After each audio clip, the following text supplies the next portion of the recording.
एक समय की बात है। भाई मर्दाना जी श्री गुरु नानक देव जी को कहने लगे, गुरु जी मक्का पर हज करने बहुत सारे लोग जाते हैं, हम भी एक बार वहाँ चलें। श्री गुरु नानक देव जी ने मर्दाना जी को कहा, मक्का यहाँ से बहुत दूर है, वहाँ पहुँचने में महीनों लग जाते हैं और वैसे भी किसी हिंदू को वहाँ जाने की इजाज़त भी नहीं है। भाई मर्दाना जी ने कहा कि गुरुजी आपके लिए तो पलक झपकने के समान है इतना रास्ता, आपके लिए क्या मुश्किल है।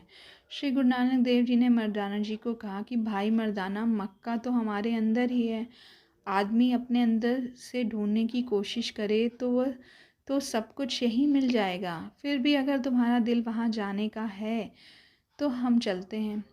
श्री गुरु नानक देव जी और भाई मर्दाना मक्का जाने के लिए चल दिए। गुरुजी और भाई मर्दाना करतारपुर से चलकर तलवंडी, शकरपुर, गाजीखा होते हुए सिंध पहुंच गए और फिर वहां से मक्का जाने वाले हाजियों के साथ मिल गए। गुरु नानक देव जी और भाई मर्दाना जब उन लोगों के साथ जाकर मिल गए तो हाजी उनकी वेशभूषा देखकर सोचने लगे कि यह कोई हिंदू है या मुसलमान है। एक हाजी ने उनसे पूछा कि आप मुसलमान हो या हिंदू। बाबा नानक ने कहा कि हम भगवान के बंदे हैं। हाजी थोड़ी दूर तक उन दोनों को अपने साथ ले गए, लेकिन थोड़ा आगे जाने पर उन्होंने कहा कि हिंदुओं को आगे जाने की इजाज़त नहीं है। श्री गुरु नानक देव जी और भाई मर्दाना वहीं पर रुक गए। हाजियों ने उनको कहा कि आगे एक ऐसा स्थान है जहां हिंदुओं को कत्ल कर दिया जाता है। बाबा नानक जी ने भाई मर्दानों को कहा कि हम लोग यहीं रुकते हैं। फिर बाबा नानक ने मर्दाना को कहा कि आप शब्द बोलो, मैं गुरबाणी का कीर्तन करता हूँ। जब शब्द गाते गाते दिन का तीसरा पहर हो गया तो भाई मर्दाना जी ने अपनी आंखें खोली, अरदास की और शब्द का भोग डाला तो गुरु नानक देव जी ने कहा कि भाई मर्दाना जी, सामने देखो क्या है। भाई मर्दाना को सामने मक्का नज़र आया। भाई मर्दाना बड़ा हैरान हुआ कि हम लोग मक्का के इतने नज़दीक पहुंच गए हैं। भाई मर्दाना जी ने गुरु नानक देव जी को कहा कि गुरु जी, जहाँ हम बैठे थे वहाँ से मक्का काफ़ी दूर था, लेकिन आपके चमत्कार से हम सिर्फ 3 पहर में ही यहाँ पहुँच गए। मक्का के नज़दीक पहुंचकर श्री गुरु नानक देव जी और भाई मर्दाना ने हाजियों जैसे कपड़े पहन लिए और सर पर टोपी भी वैसे ही लगा ली और एक हाथ में माला भी पकड़ ली। श्री गुरु नानक देव जी ने मर्दाना को कहा कि हमने कुछ बातें मक्का के गाजी रुकनुद्दीन के साथ करनी है। बाबा नानक जी मर्दाना जी के साथ मस्जिद में जाकर बैठ गए। श्री गुरु नानक देव जी और भाई मर्दाना जी ने पूरा दिन वहाँ पर आराम किया और जब रात का समय आया तो श्री गुरु नानक देव जी मक्का की तरफ पैर करके सो गए। सुबह के समय जब मस्जिद का कर्मचारी वहाँ सफाई करने आया तो उसने देखा एक हाजी मक्का की तरफ पैर करके सोया हुआ है। कर्मचारी का नाम सैफुद्दीन था। उसने आसपास देखा तो पुराने हाजी तो सही तरह से सो रहे थे, लेकिन यह नया हाजी जो कल आया है यह काबे की तरफ पैर करके सो रहा है।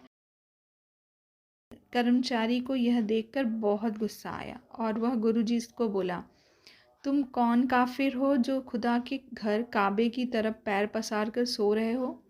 गुरुजी ने बड़ी ही सादगी से जवाब दिया कि मैं लंबे सफ़र की वजह से थक गया था, इसलिए मुझे पता ही नहीं चला कि खुदा का घर कहाँ है। आप एक काम करो, मेरे पैर पकड़कर उस तरफ कर दो जहाँ खुदा का घर नहीं। गुरुजी की बात सुनकर उस कर्मचारी ने गुस्से में गुरुजी के पैर पकड़कर दूसरी तरफ कर दिए, लेकिन जब उसने गुरुजी के पैर छोड़कर देखा तो उसको काबा उसी तरह नज़र आया जिस तरफ उसने पैर किए थे। इसी तरह जो उसने पैर जब पकड़ के तीसरी तरफ किए तो उसे काबा फिर उसी तरफ नज़र आया जिस तरह उसने पैर पकड़कर किए थे। कर्मचारी ये देखकर बहुत ज़्यादा हैरान हुआ कि मैं जिस तरफ भी इनके पैर करता हूँ काबा उसी तरफ घूम जाता है। तो उसने यह बात बाकी हाजियों को भी बताई। सब लोग हैरान होकर श्री गुरु नानक देव जी के चारों तरफ इकट्ठे हो गए। श्री गुरु नानक देव जी ने उनको समझाया कि आप लोग हज़रत मोहम्मद साहब के वचन भूल गए हो। जिस तरफ भी आप मुंह करोगे अल्लाह उसी तरफ ही होगा, क्योंकि अल्लाह सर्वशक्तिमान है और सर्वव्यापक है। अगले दिन रुकनुद्दीन हाजी के साथ जब हाजी गुरुजी के चारों तरफ इकट्ठा हुए और काफ़ी देर तक उनकी इस बारे में चर्चा हुई। रुकनुद्दीन ने गुरुजी से पूछा कि हिंदू बड़ा या मुसलमान।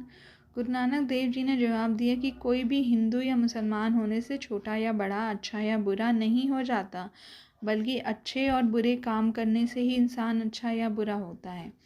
मरणोपरांत इंसान के अच्छे या बुरे कर्म ही साथ जाते हैं और उन कर्मों का हिसाब कोई भी नहीं टाल सकता, क्योंकि अल्लाह के घर किसी की सिफारिश नहीं चलती। अल्लाह के घर सब कुछ कर्मों के हिसाब से ही चलता है। गुरु नानक देव जी का उपदेश सुनकर सभी को तसल्ली हो गई। श्री गुरु नानक देव जी ने रुकनुद्दीन को 5 उपदेश दिए। अल्लाह की भजन बंदगी करना, हमेशा सत्य की राह पर चलना, हक हलाल की कमाई खाना, मिल बांट कर खाना और अपनी कमाई में से 10वां हिस्सा निकालना। गुरु नानक देव जी ने कहा, इन सभी बातों पर अमल करोगे तो अल्लाह की दरगाह में जगह मिलेगी। रुकनुद्दीन गुरु जी के चरणों में गिर गया और उसने गुरु जी से प्रार्थना की कि अपनी इस मुलाकात की कोई निशानी दे दो। श्री गुरु नानक देव जी ने अपनी खड़ाऊँ उनको दे दी, जो यादगार के तौर पर उनकी औलाद बहावलपुर के पीरों के पास संभाल कर रखी गई है। मक्के से गुरु नानक देव जी और भाई मर्दाना मदीना भी गए। वहाँ पर भी उन्होंने सत्य धर्म का उपदेश दिया और अपने सिख बनाए। श्री गुरु नानक देव जी की साखी से हमें ये शिक्षा मिलती है, अगर हम परमात्मा को पाना चाहते हैं तो हमें उसको अपने अंदर ही ढूंढना पड़ेगा, क्योंकि जो कुछ भी है वो हमारे अंदर ही है। इसलिए इधर उधर भटकना बंद करिए और अपने अंदर उस परमात्मा को तलाश करिए और श्री गुरु नानक देव जी के बताए हुए मार्ग पर चलें।